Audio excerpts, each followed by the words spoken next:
Oh my goodness, you guys. Hi. How are we? Oh, yes, Debbie, that's the right one. That's great. Can you guys hear me? I'm not sure what happened. I think what had happened was when I got this recent FOIA that I got back, I think I might have downloaded something that I think I need. I think I need some kind of virus protection or something. But let's not jinx ourselves. We'll be all right. Yeah, I think I did. It wouldn't be the first time, and I'm sure not the last either. Are we here though? Is everybody here? Are we good? I have it's good to see you, Debbie, and I'm so glad that you're feeling better. I really, really am. Bless your heart. You were sick for weeks, it seemed like. And Erin, it's good to see you. Well, that's okay. I understand. No problem at all. And Jen, it's always good to see you. It's good to see all you guys. And Heatherlicious. Um, yes, exactly, Debbie. And you're going to keep getting stronger. Hopefully, we that illness hit the road, Jack, and don't come back again. Okay, guys. Now let's see if I can get all my stuff to come up. This is what happened last time.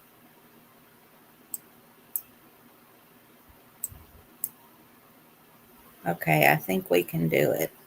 I'm just going to go over a little bit what we went over last time, and then I have some new updates for you guys. Okay, this is Veronicabutler, 27, and sorry guys, I'm having technical difficulties today, and Jiliankelley, 39, and they were from Hugoton, Kansas. And Veronica had been in an awful custody battle since 2019, ongoing all this time. And custody had went back and forth, and at this time she was having to do supervised visits every Saturday with her kids, and there were four people that the courts had deemed that could um, could be the supervisor for her visits, and Jillian was one of those people that was approved by the court. So they left early on Saturday morning, March the 30th, right before Easter, to go down to Eva, Oklahoma to pick up her kids. It was actually going to be, well, it was her 6-year-old little girl's birthday, and they were going to bring her back for a birthday party. And I still haven't figured out, you guys, who exactly called when they didn't show up or who found them.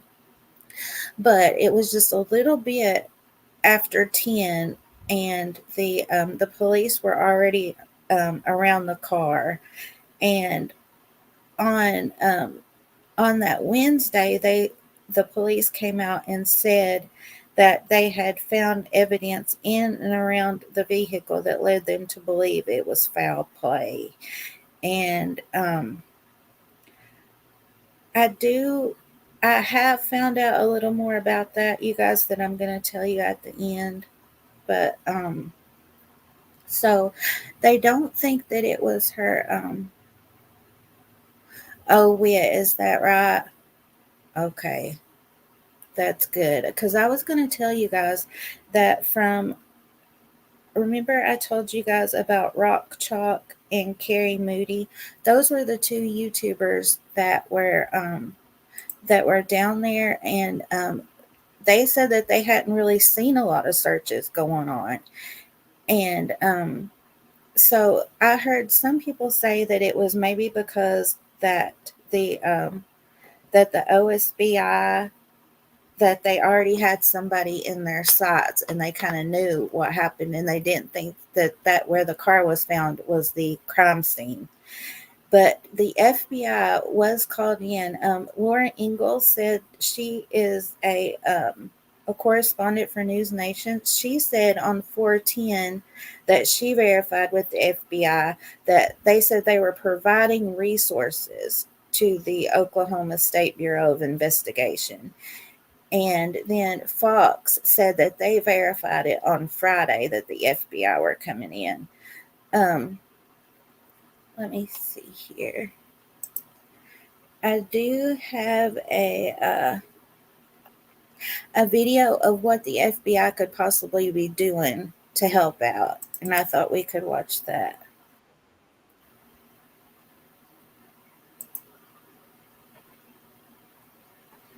Let's see here.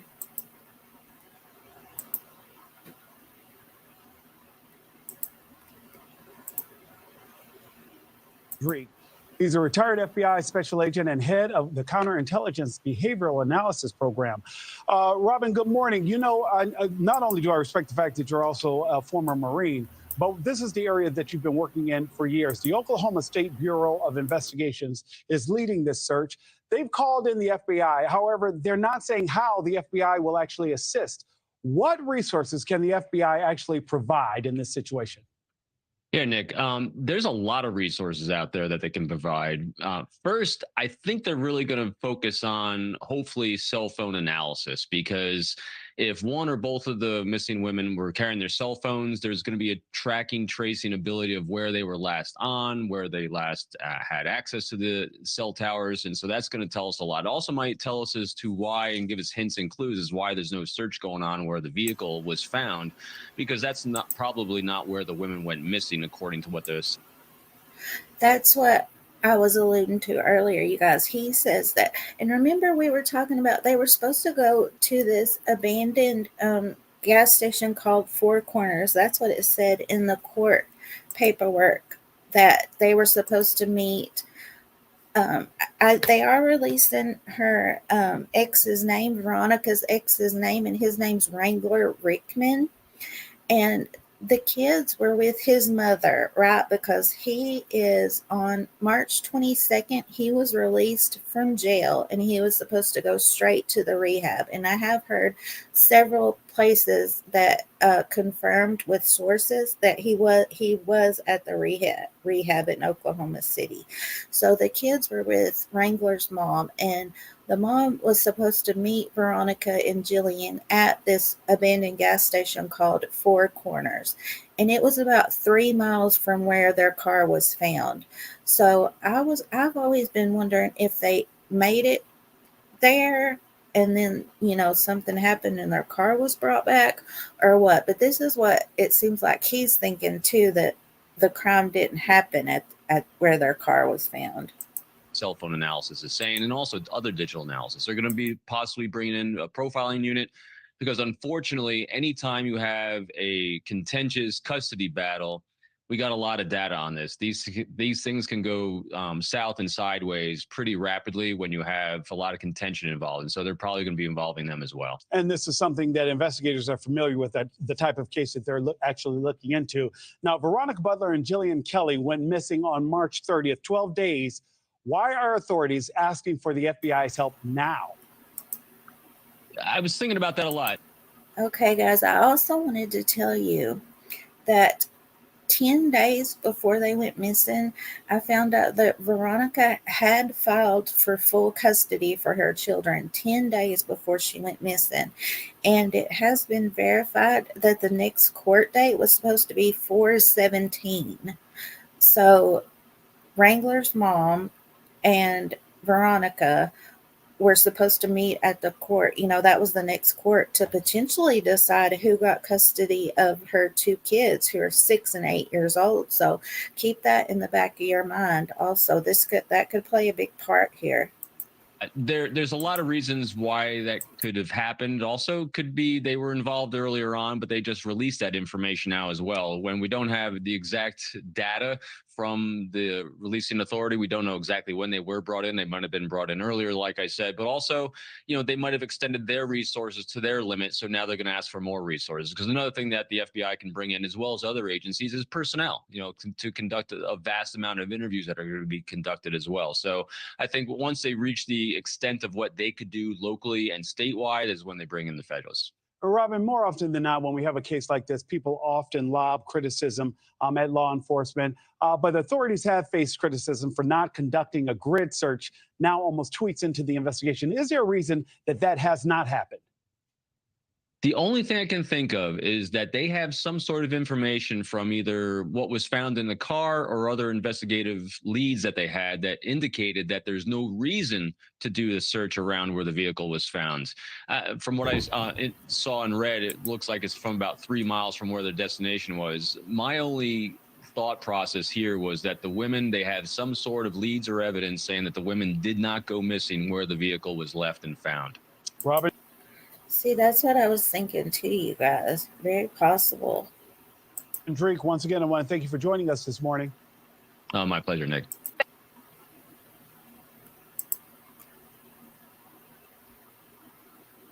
Hi, Neat Noodle. It's good to see you. And Kathy, it's good to see you. And B Crumbs, it's good to see all you guys. I'm so glad y'all could stop by.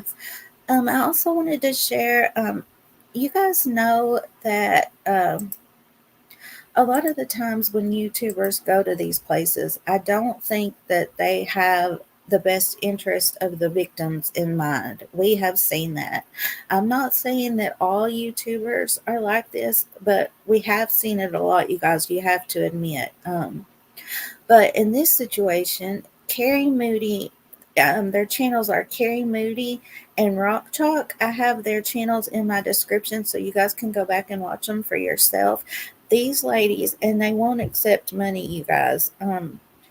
Rock Chalk was an investigator for 25 years for the state of Kansas, I believe, for either Kansas or Oklahoma. So this is her background. And she, on her own money, on her own dime, she drove her horses down, and she had scent dogs. And so I really, really appreciate about them. Two women going to find two other women, you know.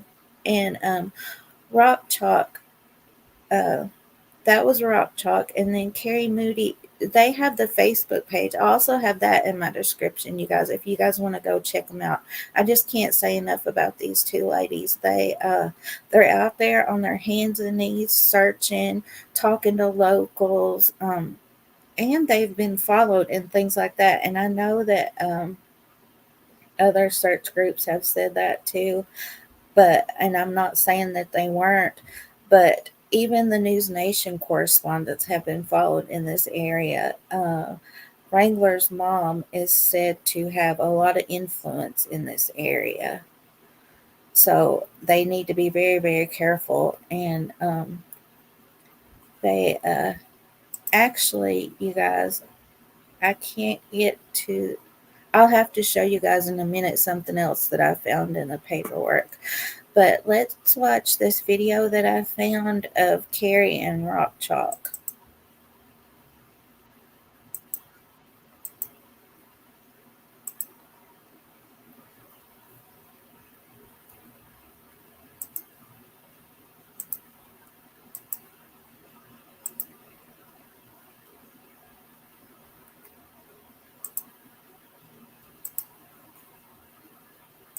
The search for Jiliankelley and Veronicabutler continues. The two were last heard from on March 30th.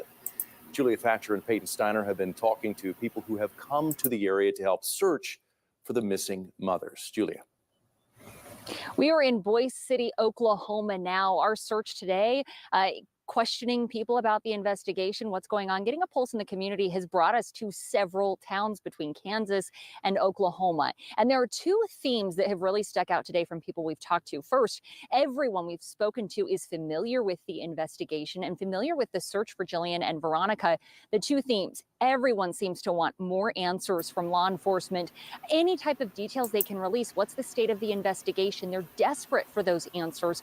Where are Jillian and Veronica?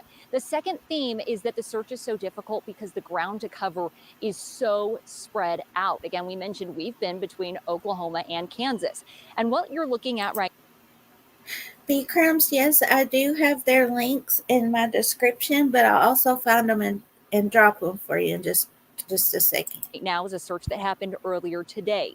Two true crime YouTubers searched this abandoned home. They say someone sent them this tip asking them to check out the property.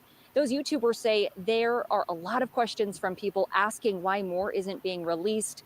They say they do not want to get in the way of law enforcement, but understand the frustration of wanting more answers. For the public and their families, and we want answers like yesterday, the next day, and that. For the public, they could be anywhere. And like on this property here, it's abandoned, but there's a well back there that's not covered, it's pretty big. And so I got down in there and looked, because you never know where they could be. Both of those women say they plan to stay in the area searching for. Both of them have gone home now. I think they stayed a week, you guys, and both of them have gone back home now, but I think they are coming back.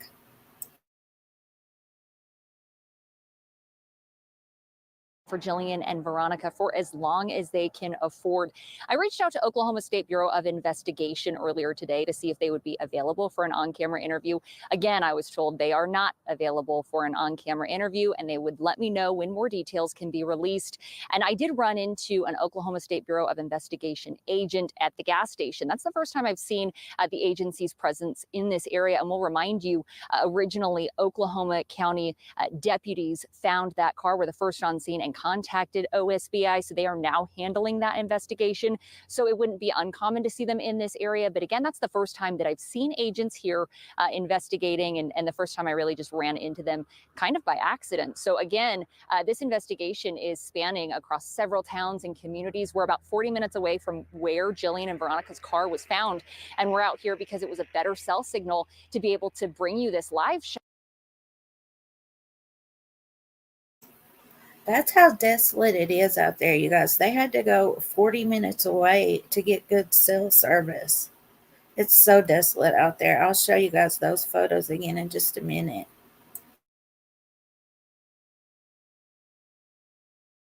But that gives you another idea, an indication of how remote this area is. So we're continuing to ask OSBI for any details they can release, and we'll bring you the latest as soon as we learn more. Here for you, Julia Thatcher, KSN News 3. And we're going to continue to track the mysterious disappearance of Veronica and Jillian.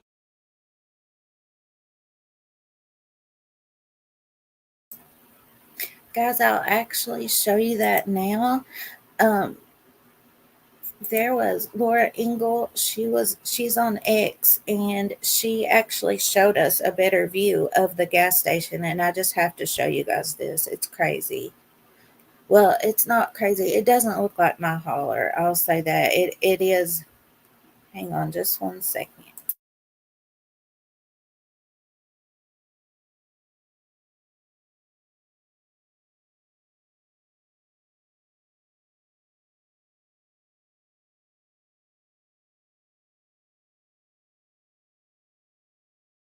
And we are in Texas County, Oklahoma. We just pulled off of the road on 412. Right here, I wanted to show you the Four Corners Grocery and Service Station. This is the location where Veronicabutler and Jiliankelley were supposed to have a meetup to meet her children for a custodial pickup, but they never made it to this location. And it's right down that road, North 95, where we're going to take you next.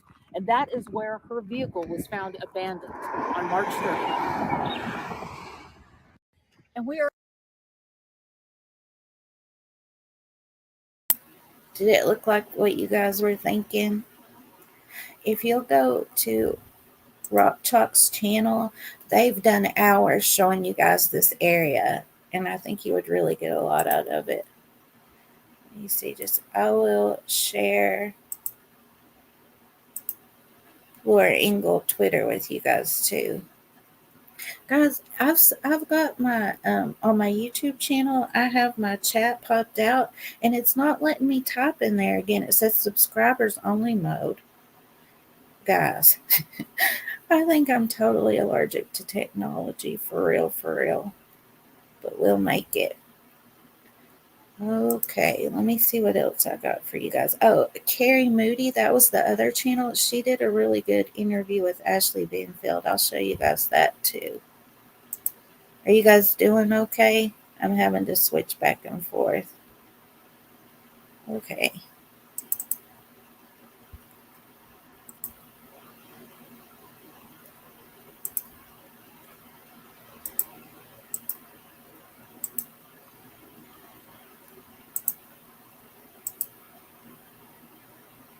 Moody.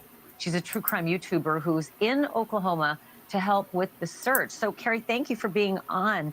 You've been out to where the car was found abandoned. You've searched an abandoned property for signs of the missing women. Tell me a little bit about your work, who you're with, and how you're staying safe while you do this. Well, first of all, thank you so much for having me. I am originally from Northwest Oklahoma, and I still live in Oklahoma. When this case kind of broke about the second day, I had a feeling it probably would not get a whole lot of attention because of the area that it's in. As far as the searching, I have the other day, I was 65-mile-an-hour winds. I was crawling down rocks under a bridge searching. We've searched multiple abandoned buildings, schools, things like that.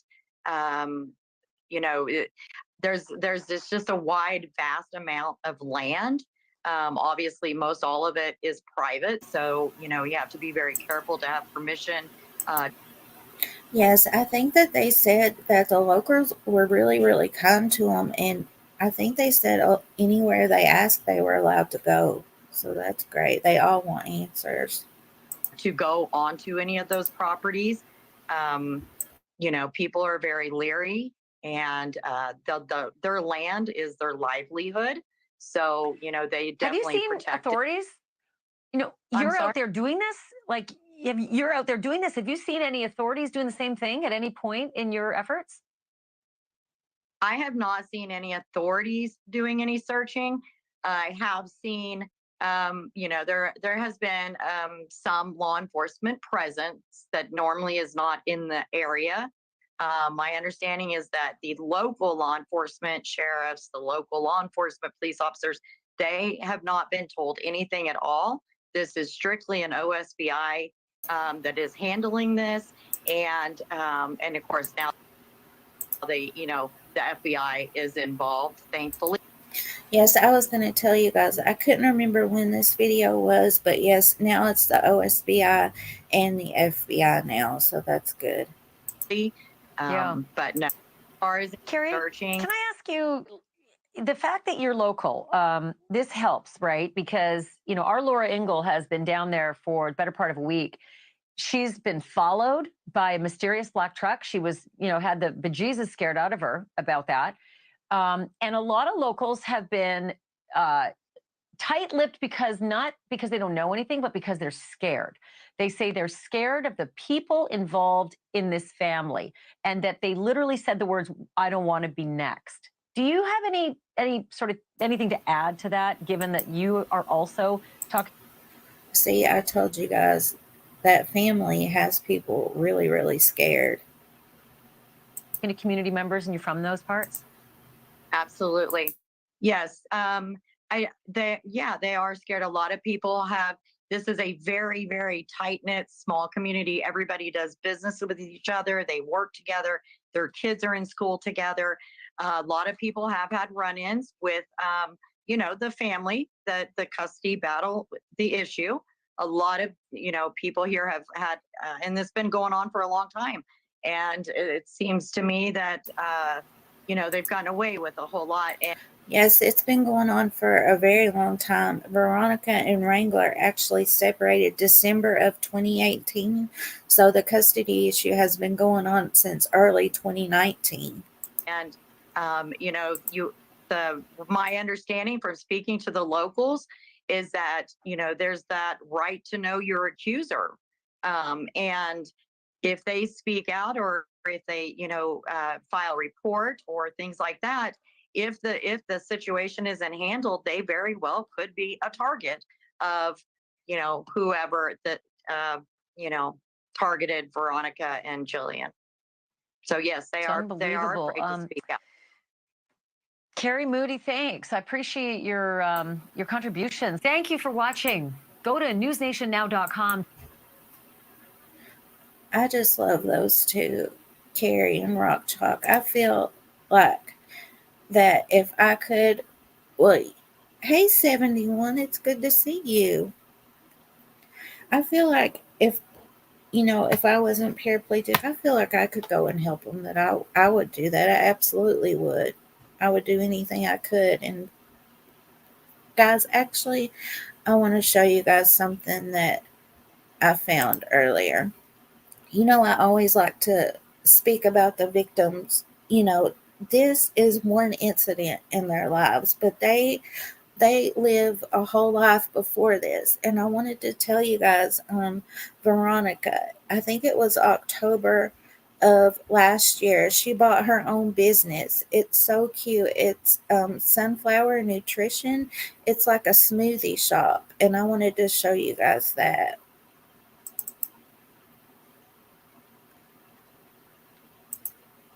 Let me see here.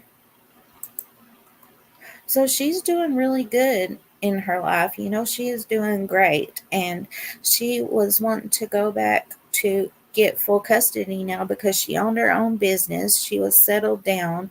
They couldn't use that excuse against her anymore, that she was moving back and forth between states and stuff like that. And so maybe someone was scared that she was going to get the kids back.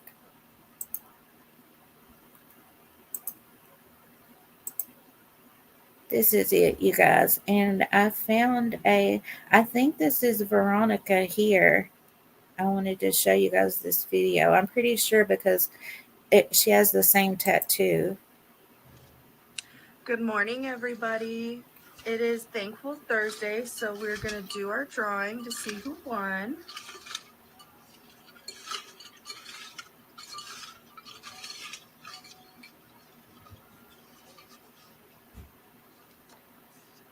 Corey Hunt won our Thankful Thursday. So I hope everybody has a great day, and I hope to see everybody come in soon. How sweet is that, you guys? I found that earlier. And then also, let me see. I found a photo. Let me see if I can find it again. I found it on my phone, so I don't know if I'll be able to find it on here again or not. But it showed that I can't find it again, but it showed that she bought the business in October of last year. So I thought that was really sweet, and I wanted to show you guys that. Hey, Level-Headed, it's good to see you. Thank you for coming. Sure, that'd be great. I think that I saw you on TikTok. You can message me there anytime, or my email is in my about section. Or could one of you guys drop my email, please? I appreciate it so much. Yeah. Let me see. I also found some more pictures for you guys. Let me pull those up. And then at the end, I wanted to show you guys some more things. That it's the most recent update. It's kind of sad, you guys. So that's why I wanted to bring the personal side to you guys first before we get into this. It's going to take me a minute to get back to you guys. You hear my clicking. Oh my goodness. Okay, let's see here.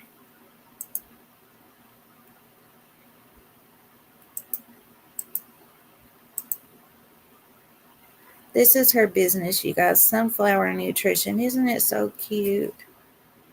I hope that she can get back to her business and her babies. I love finding things like this. And I saw some more pictures. This is Jillian and her husband. He just got a new job as a pastor in Nebraska, and they were about to move there. Let's see here, and that's her and him again.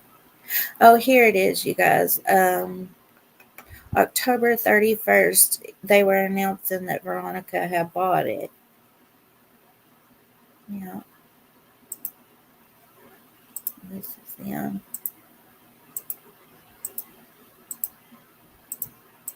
I wanted to show you guys something else that I found. This is from the Facebook group. Somebody graciously shared those, and I do have that linked in my description too. This is the road, you guys, and I did hear that their car was found 1,000 feet off of the road. So I don't think there's any way that they would make that kind of detour and stop for any reason. Veronica was happy to go get her baby. Oh, I have another video I'll show you guys from her friend talking about how happy she was to go get her baby. So there's no way that they would pull 1,000 feet off this road to stop and make a detour, in my opinion. And this is that road too. This is what I wanted to show you guys. This is court paperwork. And it says the defendant and the plaintiff had a telephone conversation that took place extremely recently, September 22nd, 2003.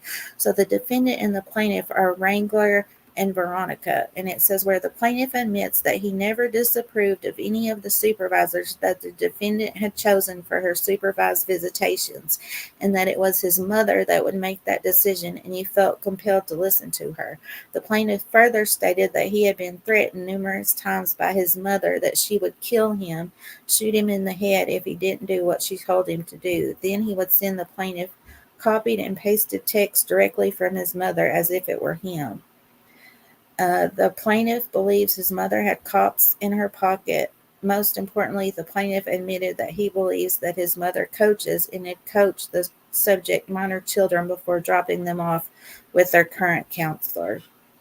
I had this last time, you guys, but I didn't want to show it because it hadn't been out in the public yet, but many news channels have been showing these things, and so I wanted to bring it to you guys myself, and we could discuss it this way.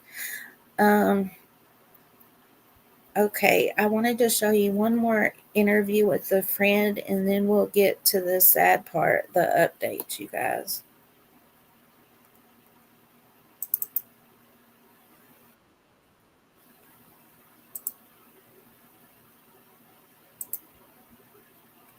Yes, we definitely need to name him, you guys.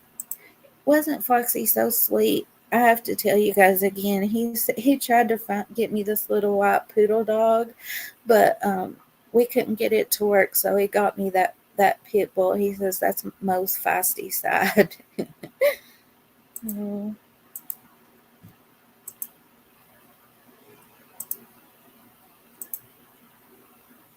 It's now been a week and a half since two mothers from Kansas vanished in rural Oklahoma.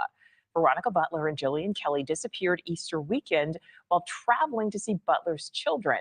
Law enforcement says foul play is suspected, but with no signs of an active large-scale search, it's not clear where this investigation stands. Let's bring in correspondent Laura Ingle, who is on the ground in Oklahoma. So, Laura, what are you hearing from family and friends? This is such a mystery. It is such a mystery, and we have been efforting. If you guys don't remember last time that the law enforcement had told the family and friends not to speak to the media, because some people were saying, well, why aren't they pleading for whoever has their family members to let them go and let them come home? And some people think that law enforcement told the family and friends not to do that because they have somebody in their sights already, and that's not needed. I'm not sure. That for the last several days. I actually was able to get the husband of Jiliankelley on the phone this morning at his church. He could not talk to us. He said that, right now they're just waiting for investigators. That information is going to have to come from the OSBI in terms of our questions. And he did ask for us to respect his privacy. We also had a text exchange with the mother of Veronicabutler, who said that she also is directing us to the OSBI. So we've at least made contact with family members with both of these women, but they just can't talk right at the moment. And the silence from investigators, who got to say, has been deafening. But as we have seen in many other high-profile criminal investigations, this is often the case. This as the desperate search for 27-year-old Veronicabutler and 39-year-old Jiliankelley continues. Now, the only sign of a physical search that we've seen in the remote area where the women's SUV was found with signs of foul play has been from a couple of local volunteers who have been live streaming their efforts on YouTube, but no official. So she's saying she just saw Rock, Chalk, and Carrie basically out there helping.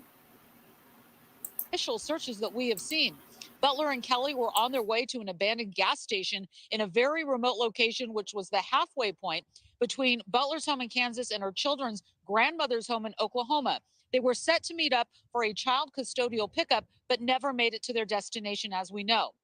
The residents of Houghton, where the women departed from on Saturday, March 30th, are holding out hope. And people that we spoke to say they are devastated. There have been no signs or no word on their friends. Many people who have been very hesitant to talk. One woman who did not want to go on camera told me she visited Veronica and had just seen her, saying that.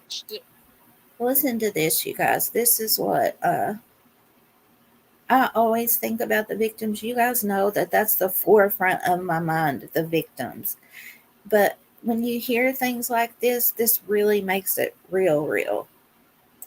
Her friend was so excited to see her kids. Listen here. I saw her Friday. I was sitting out at Toot and Totem, and she walked in. She was so happy. She had on like full makeup, you know.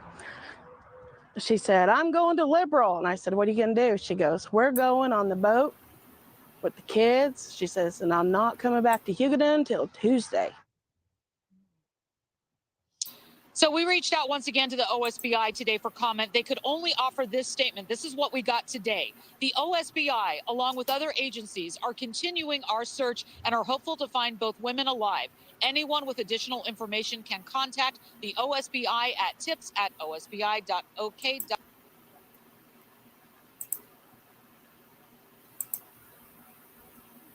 Isn't that so sad, you guys? She was so excited to see her kids. You know, she got to see them every Saturday, and she had put her makeup on and got all dressed up, and she was on her way to see her kids. That's another reason I'm saying they did not stop and pull off the road. Like I told you guys last time, if it was me, I wouldn't have stopped, especially if I had somewhere to be at a certain time. If I saw somebody, but that, if it was 1,000 feet off the road, they couldn't have seen somebody that needed help and just stopped. So that theory is out the window. I don't think that happened. All right, you guys, now I have to tell you guys about the latest update. A lot of places are saying, it came from News Nation, that from their sources, that blood was found inside and outside of the car and that the women were allegedly shot. And I had heard about this the last time, you guys, but I didn't want to comment on it. And I wouldn't even really comment on it now because it's not coming from LE. But I know that you guys are going to be seeing this around, and so I thought that we could talk about it, and I'll show you guys the video, and I do believe it's true because of something that I saw in one of Rock Chalk's videos, so I'll show you guys after that.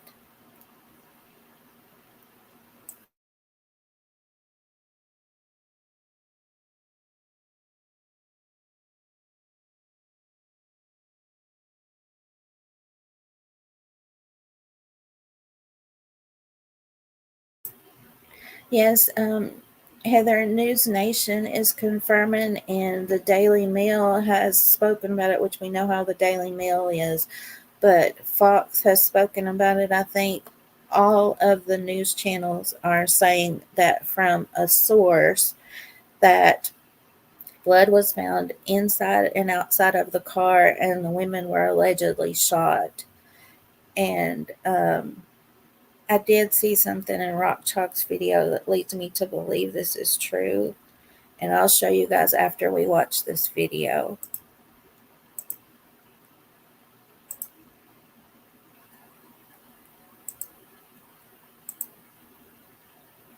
National correspondent Nancy Liu. She is live in this area in Oklahoma tonight. She's on the location. Okay, Nancy, it's just earth-shattering to hear about blood found in the car and outside the car. Are we learning anything else? It is disturbing information, but that is what a source is telling News Nation producer Allison Weiner. That source saying that police suspect the two women were shot and that the evidence at the scene where the car was abandoned, that it does include blood inside and outside of the car. According to Allison, Another reason that I tend to believe this, you guys, is, well, the same day that the car was found and the women were missing, the Texas County, Oklahoma, their police station, they did call in the OSBI the same day. So they knew it was something big. And then Wednesday, they said evidence found inside and outside the car led them to believe there was foul play. So that's another reason why I do believe this source is accurate. That's why the police were using metal detectors at that scene to look for gun casings. What happened to the women remains a mystery, though, Allison. Ashley, I did finally get to speak with the Oklahoma State Bureau of Investigations today. They are not saying much at all about this investigation, but they did tell me that they are still looking to find the women. Also, that they are searching other locations. Where those locations are, they're not saying, or why. So there's still a lot we don't know about this investigation, but I got the sense that it is progressing. And there is another video, you guys. I think that it was by News Nation too, but that was going over this stuff. And they did say that the OSBI, they're searching a big property right now in the area, I think they said. But I'm not going to show you guys that video because they were making allegations. They were telling about allegations in the custody paperwork that I don't really feel comfortable telling you guys about. we do not know yet if this custody. It's about the kids, you guys. And since that stuff was shared about Sebastian, I'm even more careful about what I share. So I didn't want to show you guys that video. The case is definitively part of the And you know what? investigation. I want to be really clear, Nancy, whenever I work on these stories and a source tells us something, it's oftentimes something they've heard in the halls or in hearsay or in chatter with colleagues, and it might be a game of telephone. It is possible there was blood found in the car and that somebody asked the question, maybe they were shot. So we should be really cautious as a team about the source's information. About that, because it's entirely possible that that did not happen. It's just something that was said by a source. So just want to be really, really cautious, because man, that is just, it's super upsetting. I know it's super upsetting, you guys, and that's what I was saying. Like, usually I wouldn't even say things that haven't been confirmed by LE, but I will show you guys what I found after this. And either way, we can talk about it. And a lot, you guys, you wouldn't believe how many videos I saw within the title. Kansas missing moms allegedly shot, or blood puddles, question mark, and things like that. That's why I don't have that in my title. And I waited until the end to tell you guys about it because I'm really conflicted about this, you guys.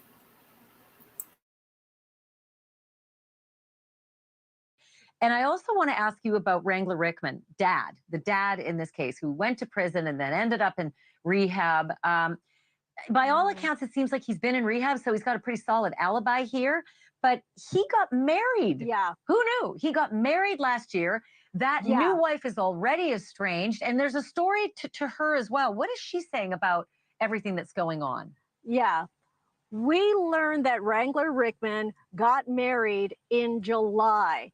And by February, he was charged with a domestic violence allegation.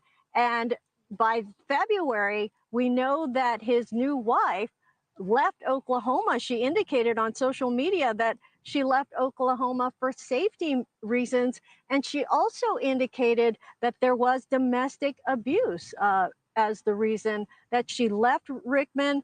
She kind of alluded to Veronica going through the same thing. She has an idea of what. Do you guys think that this could be another, like in the Sebastian case, that this could be an she could be kind of like Nina talking about her experiences? But you guys, he was charged last November with felon with a handgun. This is her two children's dad, Wrangler Rickman, Veronica's children's dad. He was charged last November with felon with a handgun. That was pleaded down and he got probation. Then in February, there was a domestic incident with his new wife and his mother-in-law. And so he was sent to jail for 30 days. Those 30 days ended on March 22nd, and he was supposed to go straight to rehab. And I do have the paperwork. And sources, quote unquote, have verified that he is there. So I don't think that there's any way that he could have been near these women. The first 30, it was a 6-month rehab that he was supposed to go to on the 22nd.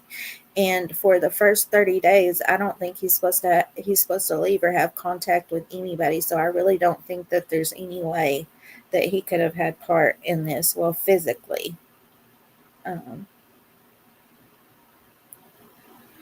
Yeah.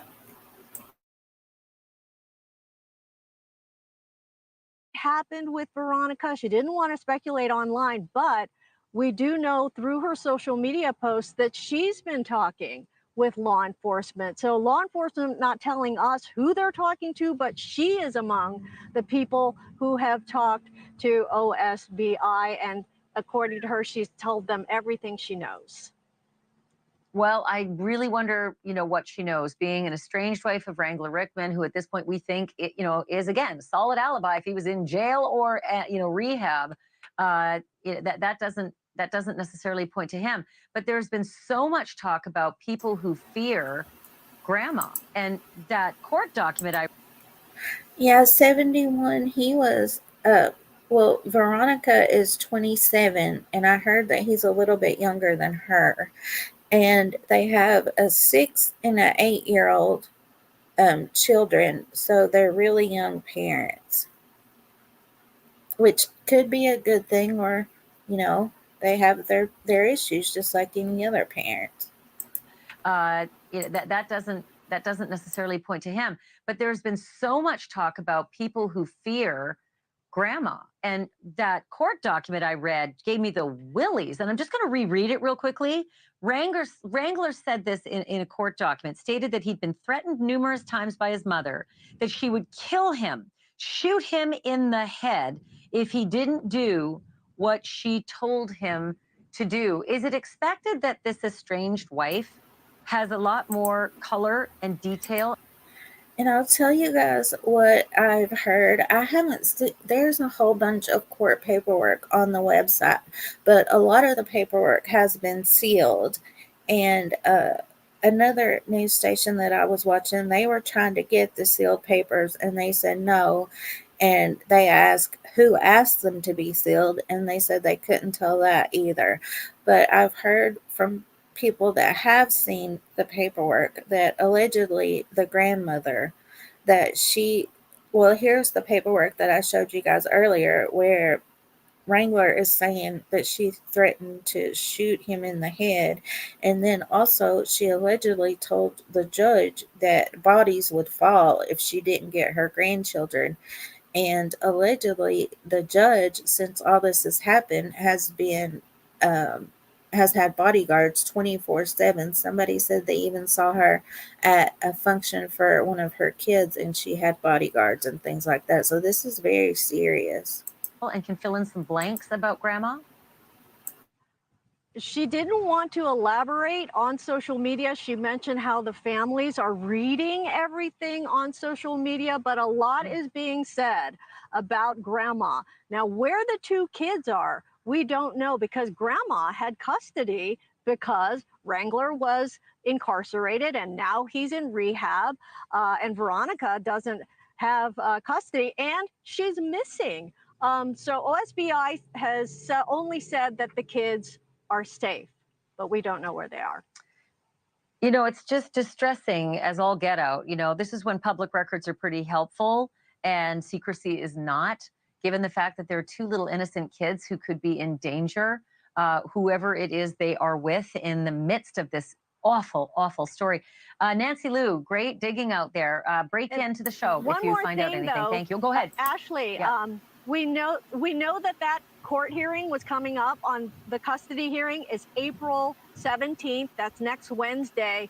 And we've learned that Veronica was planning to ask for full custody now that she's more settled in Kansas, and she had opened a business. And now that she's, staying in one place, life together, she was going to ask for full custody. Thank you for watching. Go to News Nation.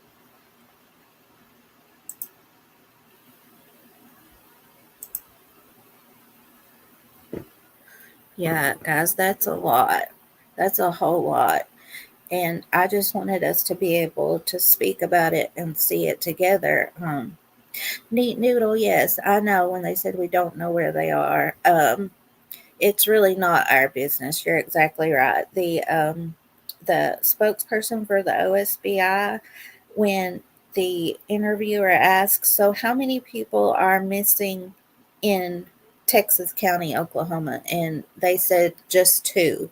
So that leads us to believe that the children are safe.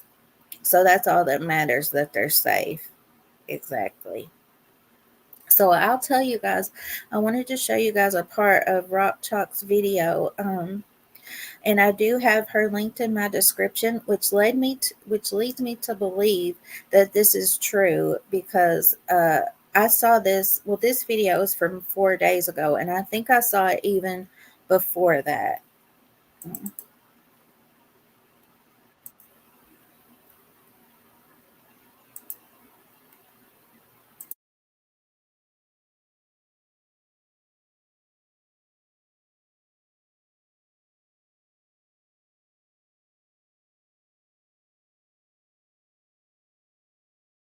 You can see where they dug some holes. I don't know what was on them holes, but I can only imagine. You can tell it was done with a shovel. There's another hole. There's another hole.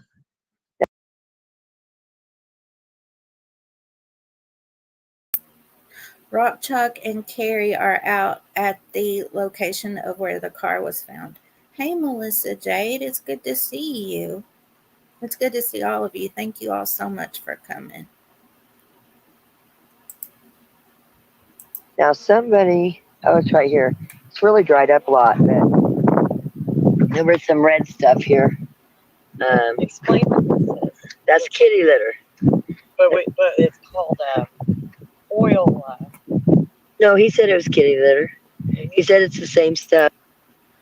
And their quote-unquote source did tell News Nation that the blood was, they asked why that the reporters couldn't see this when they were out there, and allegedly the source said, well, it was because it was soaked up with the kitty litter stuff. Yep, that's what they use for oil and gas. Yep, same stuff. Yeah. It's more expensive. Yeah. Anyway, it was red, but Yeah. that wasn't. We don't believe, and we've been told that the police didn't put that there.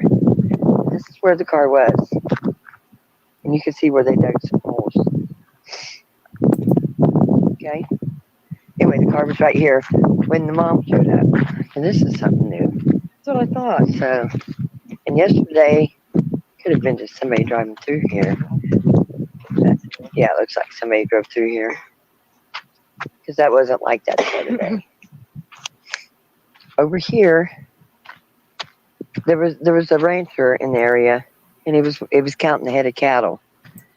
And I'm not going to go in real deep detail, but he saw some things. He actually told me he saw more than he should have ever saw.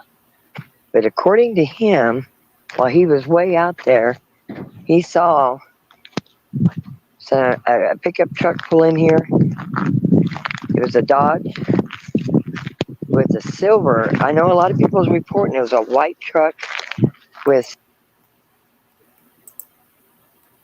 I'll let you guys know, Rainbow Mom. I think that the police were the ones that put that there. That's what News Nation is saying. I will show you guys the other video that I found, but I'm going to fast forward through the one part. Let's see here.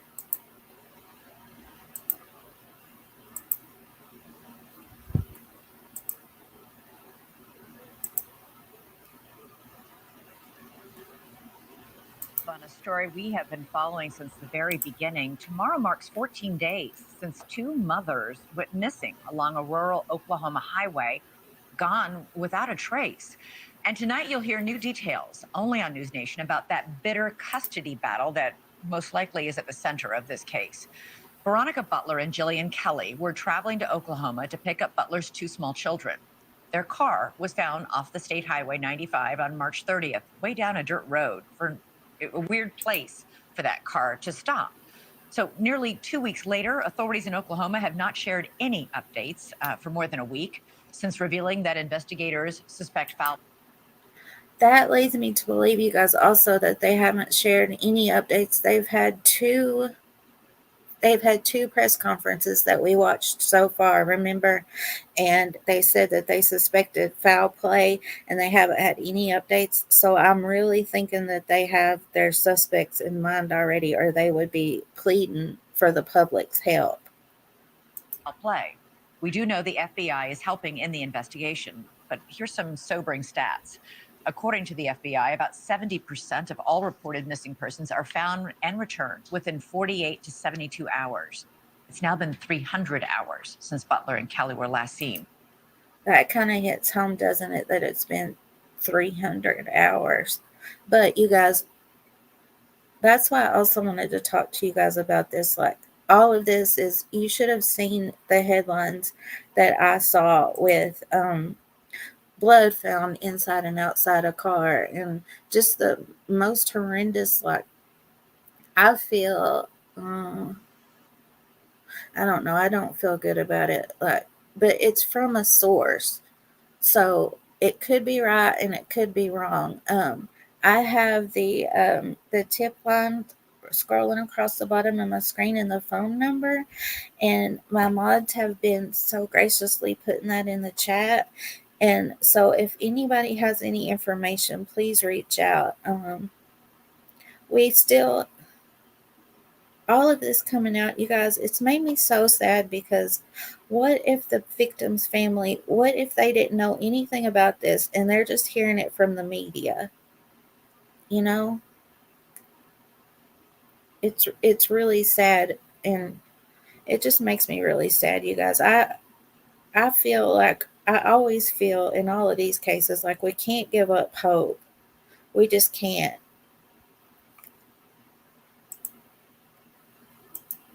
All right, so joining us now is News Nation producer Allison Weiner. She's been digging into this story. Allison, what have you learned about the evidence in and around that abandoned car that leads police to believe there was foul play? Well, there was a lot of discussion early, that we've already learned that there was some blood that was found in the car. And that was something that the police, said indicated that there was some foul play. There was blood, a tiny bit of blood in the car, not a huge amount. But what we've now learned is that there was also blood outside of the car. But I also don't see these news stations making such a big claim about this if their source wasn't credible. I just don't see them putting all this on the line like this if it wasn't a credible source. So I don't know, you guys. Two separate puddles of blood.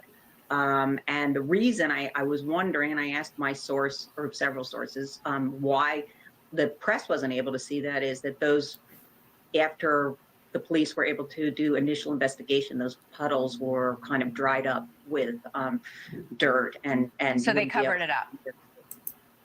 So Rock Chalk said that they didn't believe that it was the police, and this correspondent says that she thinks it was the police that covered it up. So I'm really not for sure about that, but that does make me believe that the source is credible too, because I saw that on Rock Chalk's channel many days ago. They covered it up so that reporters They wouldn't covered take them up, pictures yeah. of it.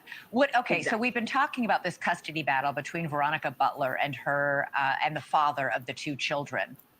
Well, within the family circle, and according to the father, made him say some things that weren't totally true, and that is, and managed to gain custody. The father managed to gain custody, but then the father was sent to prison under domestic violence. I did fast forward through that one part that I was telling you guys about that I wish hadn't, but it was in the court paperwork. So, but still, people can decide on what they want to report on or not. And I wouldn't have spoken about that personally. I don't know how it would help find the mothers of the kids. Allegation, and he now is in rehab in Oklahoma City, and the grandmother has custody. All right, we're looking at a picture of the father right now, Wrangler Rickman. I believe this is his mugshot. But wasn't he just released a few days ago, a few days before these two women disappeared? Actually not. He was, during the time they disappeared, the police have been able to confirm that he was in the rehab facility. Okay. And they confirmed it, and my source confirmed it. Okay, so, but there's a hearing.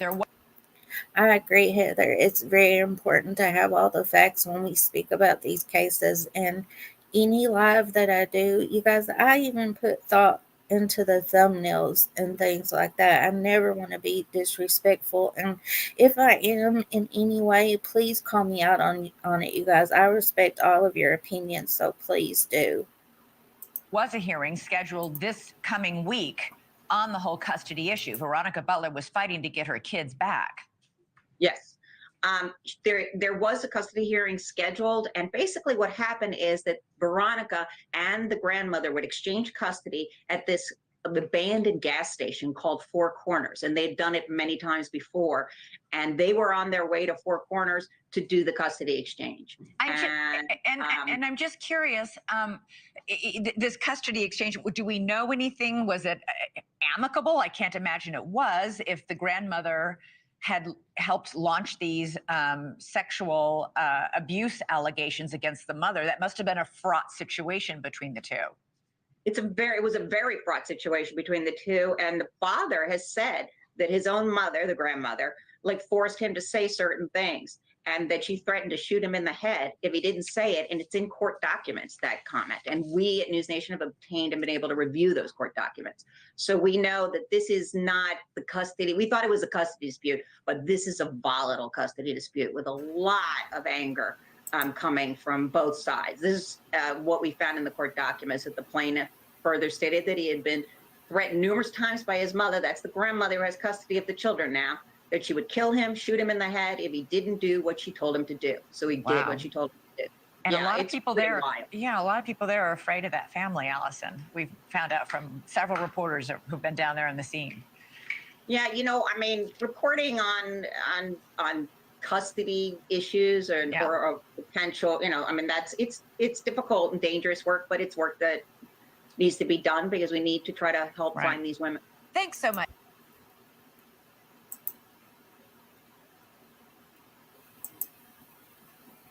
Yeah, Rainbow Mom, she's really, really scary. That's what's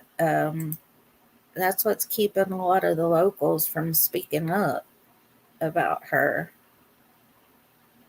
Yeah. Neat Noodle, thank you very much. I try to be that way always.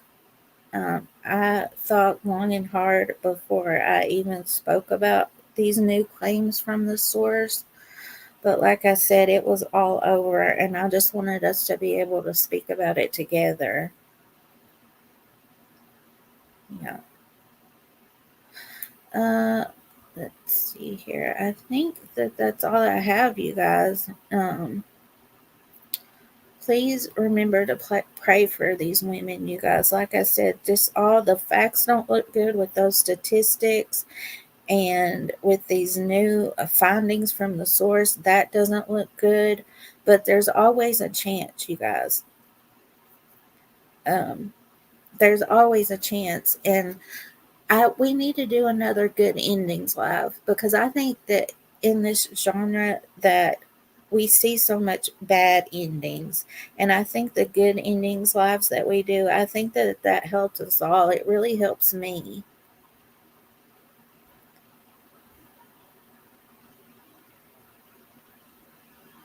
Thank you so much. Thank you so much, Kathy. Yeah, Heather, I'm praying for all these cases too. Speaking of prayer, you guys, we do Trista, she every day she makes a post in our faith tab in my Discord, and it's something so thought-provoking that I think that even if you aren't a practicing Christian, that you would get a lot of thought out of that. We do that every day, and we have a Vanessa and everybody posts a lot in the nature tab that we have, our animals, and then what we see, the animals we see outside.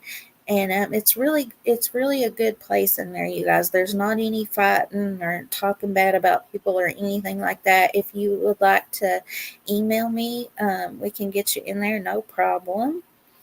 And I think next time, you guys, the next live that we do, well, okay, I do want to tell you guys this. Let me make sure. Let me look at my calendar. I don't know if you guys know about Cairo Jordan.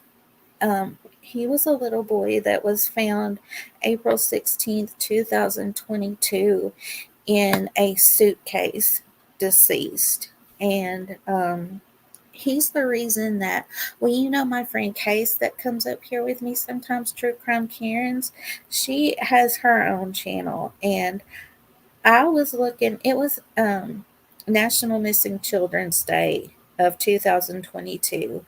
And I thought, well, hopefully there's not any children out there that have been found that are unidentified. But I was looking it up, and there was Cairo. We didn't know his name at the time. The people in Washington County had named him Angel when he was unidentified.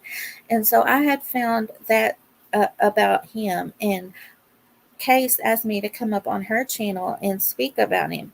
So I did, you guys. I had never been on a panel on anybody's channel in my life, and I had just been down in the chat, and so I did go up there and speak about him. And speaking about him was the reason that got me out of my shell in the first place, you guys. And so he's very special and near and dear to my heart. So it was May of 2022 when he was found, and then in October they arrested one person for his death for murder. And then the other person, his quote unquote mother, was on the run until just a few weeks ago, you guys. They did catch her. The first person that they caught, Dawn Coleman, she was sentenced to 30 years. And then they just caught his mom a few weeks ago. And there's a whole lot there. But anyways, what I was going to say was on Tuesday, it will make 2 years that they found him. So I wanted to go over his case next, you guys. And then after that, we can do another Happy Endings live. You guys can always send me those too. And tomorrow is Sunday, and I put a new prayer request community post up, and be looking out for that, you guys. And you don't have to put anything publicly, even if you just stop over and send good thoughts and vibes and prayers over to the people that have commented. Or you can just write unspoken or email me, and that'd be fine too, you guys. I think we're on like our 30th week in a row of doing that. I did that before I even started doing my own lives at all. I've only been doing my own lives since February, I think. So thank you all for giving me so much grace, because I'm new at this, really. I'm a newbie. Yeah, Debbie, I always love seeing your TikToks in the Discord. They're really cute. Yeah. Yep. I think we're on like our 30th week of doing that too. So, thank you all for coming today, and thank my mods so very much. I couldn't do this without you guys. All Rainbow Mom, thank you. Thank you so much. I try. I hope you guys can hear my heart when I speak about these cases. They mean so much to me, and you guys mean so much to me, so I really, really appreciate it. Heather Licious, I love your work and true conviction to want to do help. Thank you. Thank you, guys. Okay, I love you guys, and we'll get together here soon again. And what I'm really praying for you guys is that one of these cases that we speak about, that we can add them to our Happy Endings Live. Wouldn't that be wonderful? I'm still praying for Sebastian, you guys. I'm really praying that we can add him to our Happy Endings Live. Speaking about Sebastian, I know you guys, I first started speaking on him. He went missing on February 26th, and I did my first live about him on the 29th, I think. And I did 3 lives before his parents came out and did any interviews. And once that happened, it seems like it just got so chaotic, and it wasn't about Sebastian anymore. And I didn't feel like I could do any help to bring awareness or anything like that. So I'm still praying for him so hard, and I'm still hoping for a good outcome. And I still keep up with his case, but I just don't feel like I can speak on it myself. Yeah. Yep, 71, I know, right? It's just, I just don't feel like it's about finding him anymore. Yeah. Okay, I love you guys, and send me any requests that you have too about what we could do next. Okay, I love you guys. I'll see you later. Bye-bye.